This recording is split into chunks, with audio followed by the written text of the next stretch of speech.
श्री राधे गोविंद के चरण कमलों का ध्यान करते हुए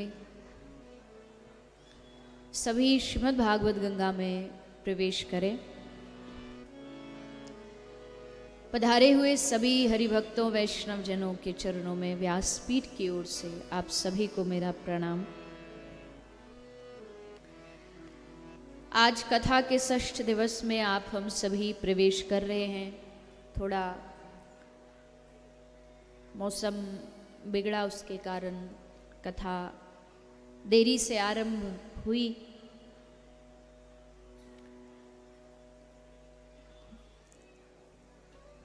वैसे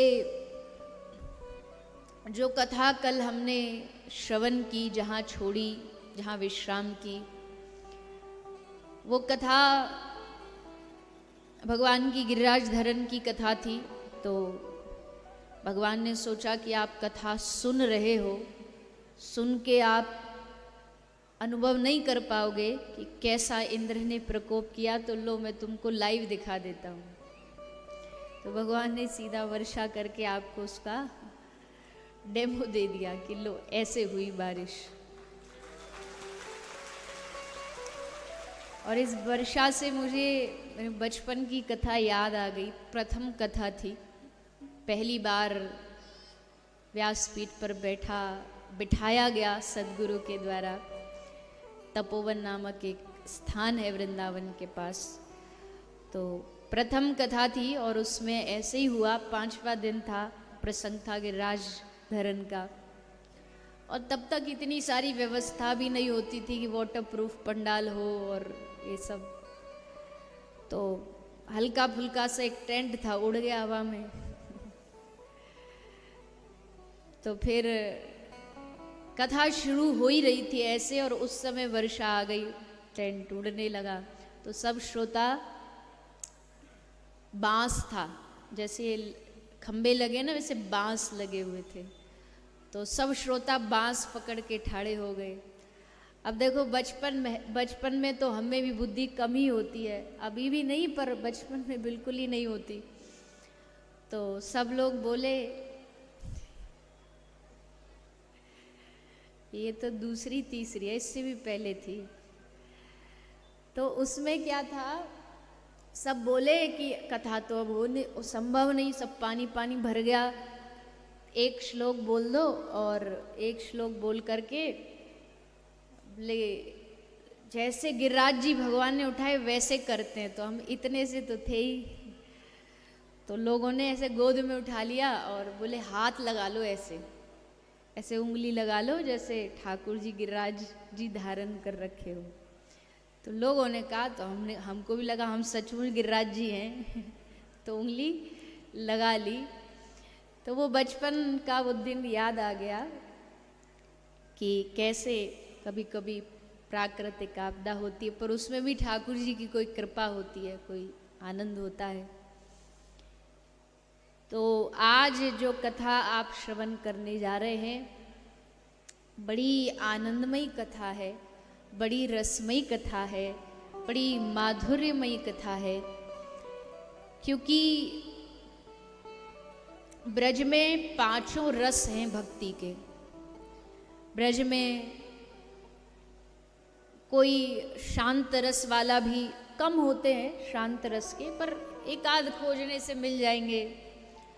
दास्य रस बहुत है, सख्य रस, सखा मानने वाले बहुत हैं, वात्सल्य बहुत है, वात्सल्य रस है। और सबसे प्रमुख जिसको श्री चैतन्य महाप्रभु कहते हैं, सबसे राय रामानंद संवाद में जब पूछा गया, महाप्रभु ने पूछा सबसे श्रेष्ठ उत्तम भक्ति कौन सी है, राय रामानंद प्रभु नाम लेते गए, बताते गए। जब अंत में कहा माधुर्य रस सार, तो महाप्रभु एकदम नाच उठे। हाँ हाँ हाँ, यही माधुर्य रस ही सब भक्ति का सिर मोर है, सबका श्रेष्ठ है, सबकी मुकुटमणि है। माधुर्य रस किसको कहते हैं? माधुर्य रस जो एक गोपी भाव होता है, एक जो मंजरी भाव होता है, जो किंकरी भाव होता है, उसको माधुर्य रस कहते हैं।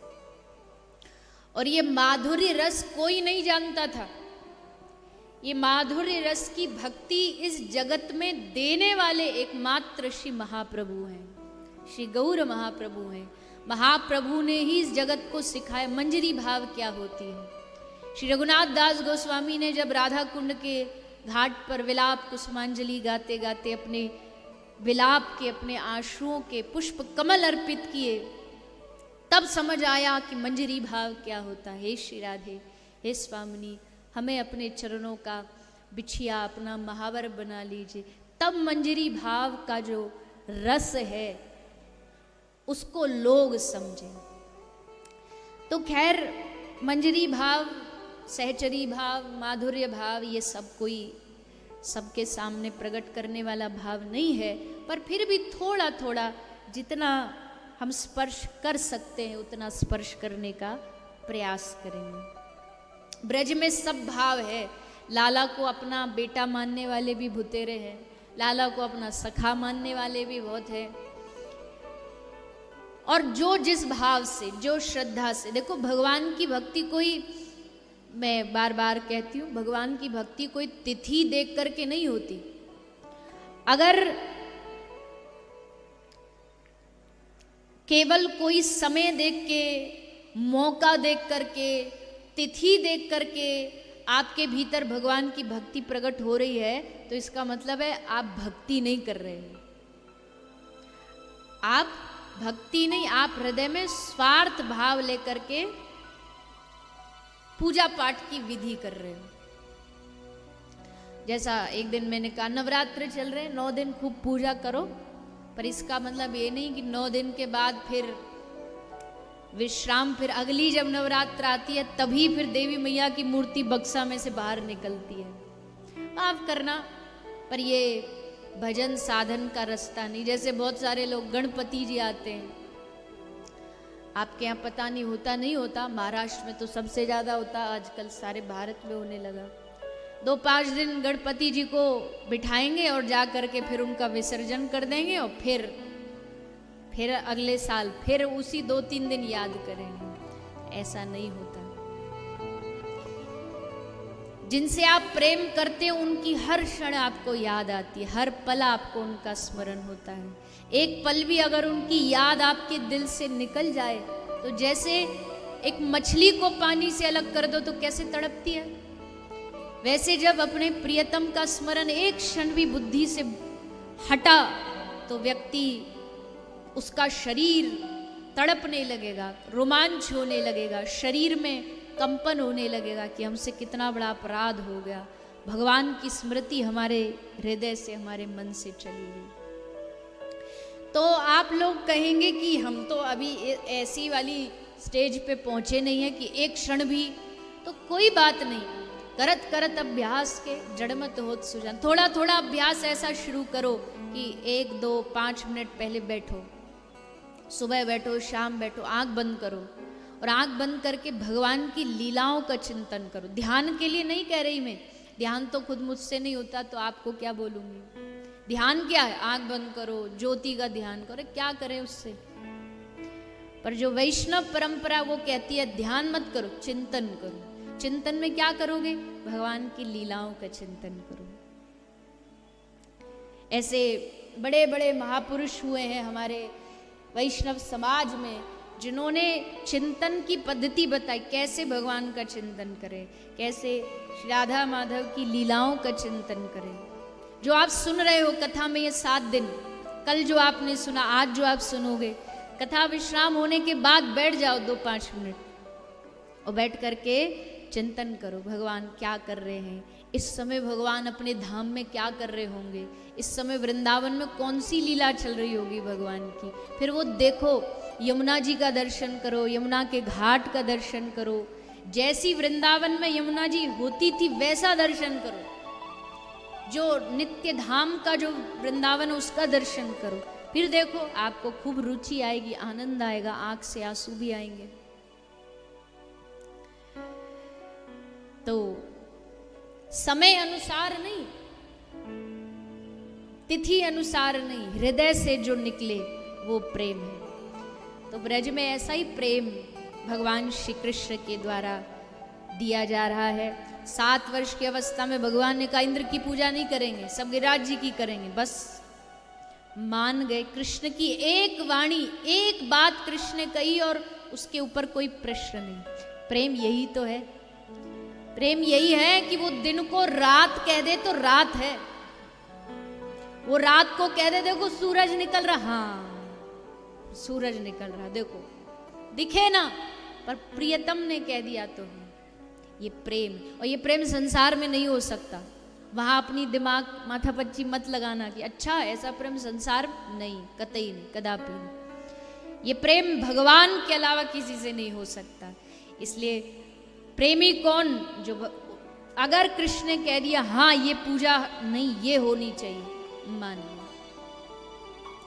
हमसे भी भगवान कब से कह रहे हैं, ऐसा नहीं भगवान ने ब्रजवासियों से कहा, हमसे भी भगवान कह रहे हैं। आप कहोगे कहाँ कह रहे हैं? भगवत गीता में, सर्वधर्मान परित्यज्य मामेकम शरणम ब्रज अहम त्वां सर्व पापेभ्यो मोक्षयिष्यामि मा शुचः। सब धर्मों को त्याग कर और मेरी शरण में आ जा, मैं तेरा उद्धार कर दूंगा। डर मत, घबरा मत। जैसा मैंने कल कहा था ना कि घर के मंदिर में ज्यादा मूर्ति मत रखो, तो फिर बहुत सारे लोग अब डरते हैं, डर लगता है कि तुमने तो कह दिया, पाप तो हमको लगेगा अगर हम थोड़ा कुछ मंदिर का अपना नक्शा बदलते। बोले बिल्कुल नहीं, कृष्ण कह रहे हैं मोक्षयिष्यामि मा शुचः, तुझे डरने की आवश्यकता नहीं, मैं तुझे अभय पद प्रदान कर दूंगा, बस तू एक बार मेरी शरण में आ। दोनों हाथ उठा के बस कह दे, हे कृष्ण, हे नाथ, हे गोविंद, हे दीन बंधो, बस मैं तुम्हारा हूं, मैं तुम्हारा हूं, बस इतना बोल दो।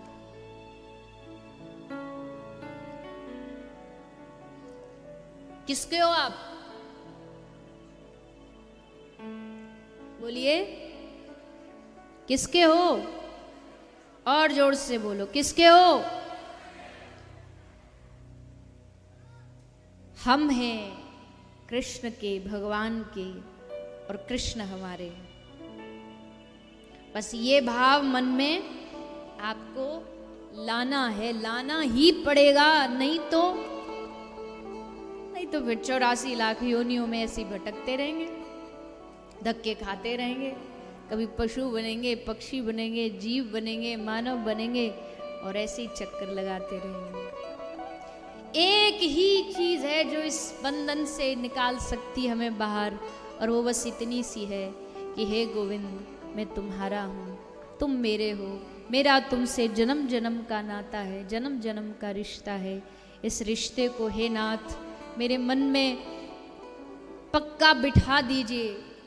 मैं लाख विपत्तियों से घिर जाऊं, लाख माया मुझे घेर ले, पर ये भाव मेरे मन से कभी जाए ना, बस इतनी कृपा कर दीजिए। चला जाता है। माया जब आती है ना, अपने पूरे औजार लेकर के, तैयार होकर के जब माया आती है तो हिल जाता है जीव, पर फिर भी भगवान कहते चिंता न कर, मैं तेरे संग खड़ा हूं तुझे संभालने के लिए, पग पग पर तेरा साथ दूंगा, कभी साथ नहीं छोड़ूंगा। तू भले भूल जाए मुझे, तू भले साथ छोड़ देगा, मैं नहीं छोड़ूंगा। जैसे मेले में जाते हैं ना, तो पिता कहता बच्चे को कि तू मेरा हाथ मत पकड़, मैं तेरा पकड़ूंगा। ये बच्चे की पकड़ का कोई भरोसा नहीं, धक्का लगा छोड़ देगा हाथ एक धक्के में।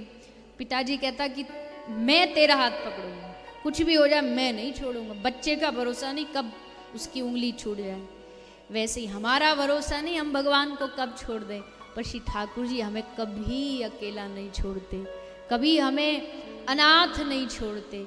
अजी रात को दुनिया सो जाती है, तुम्हारा कितने भी पक्के से पक्का रिश्तेदार हो, रात को तो तुमसे अलग हो ही जाएगा। रात हुई, वो अपनी नींद में सोया, तुम हो गए दूरी। पर एकमात्र ठाकुर जी ऐसे हैं जो रात्रि को भी आपके सीने में जो धड़कन धड़क रही है, कौन है वो? जो धड़कन धड़क रही है, जो सांस चल रही है, वो भगवान ही तो है, वो भगवत रूप ही तो है। इसलिए वो हमारा संग कभी नहीं छोड़ते, वो हमारा सहारा कभी नहीं छोड़ते। इसलिए भगवान ने कहा सब लोग गिरिराज जी की पूजा करेंगे जी, कन्हैया जो कहेगो सोई होगो। सबने गिरिराज जी की पूजा करी। इंद्र देवता बरसे, बड़ी भयानक रूप में बरसे, सावर्तक मेघ बरसे। अब घबराए ब्रजवासी, लाला ते पूछी, लाला तू ही बता, तय नहीं कही हमने मान ली तो अब या ते बचाव को उपाय भी तू बता। ठाकुर जी बोले बचाएंगे हम नहीं, गिरिराज जी बचाएंगे, चलो। सबको लेकर के ठाकुर जी गिरिराज जी को प्रणाम करते हैं और प्रणाम करके 7 वर्ष के श्री बाल कृष्ण लाल 7 कोस लंबे पर्वत को अपनी उंगली पर धारण कर लेते हैं। सारे ब्रजवासी गिरिराज जी के नीचे आके खड़े हो गए। 7 दिन तक भगवान ने गिरिराज धारण करके रखा। धारण करके श्री ठाकुर जी खड़े हैं। देखो भागवत का तो यही भाव है कि खड़े हैं और 7 दिन बाद इंद्र ने आके क्षमा मांगी।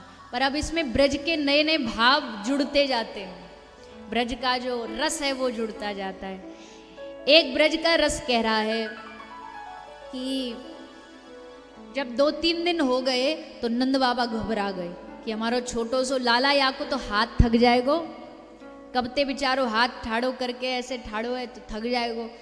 सो नंद बाबा ने शांडिल्य ऋषि को बुलाया, जो कुल गुरु हैं कन्हैया के। शांडिल्य ऋषि को बुलाया और शांडिल्य ऋषि से पूछा कि अपने लाला का बल बढ़ाने के लिए क्या करें, कोई यज्ञ करें, दान करें जिससे हमारे लाला में शक्ति बढ़ जाए। तो शांडिल्य ऋषि बोले कि अपने लाला को बल बढ़ाने के लिए एक काम करो, इसकी जो शक्ति है ना उसको सामने लाके बिठा दो। तो इसकी शक्ति कौन है? कौन है कन्हैया की शक्ति? जोर से बोलो। हमारी राधा रानी कृष्ण की शक्ति है। तो एक बड़ा सा सिंहासन लाया गया। बड़ा सिंहासन लाके एकदम श्याम सुंदर के सामने रखा गया और उस पर हमारी ब्रज की महारानी, हमारी ब्रज की मालकिन आई और आकर के बड़े ठाठ में बैठी और वहां बैठ कर के कृष्ण को देखती जा रही है। बस देखती जा रही मतलब शक्ति संचार करती जा रही है। वहां से बैठे बैठे शक्ति प्रदान करती जा रही है कृष्ण को। और कृष्ण श्री राधा रानी की शक्ति को पाकर के और बलवान और शक्तिवान होते जा रहे हैं।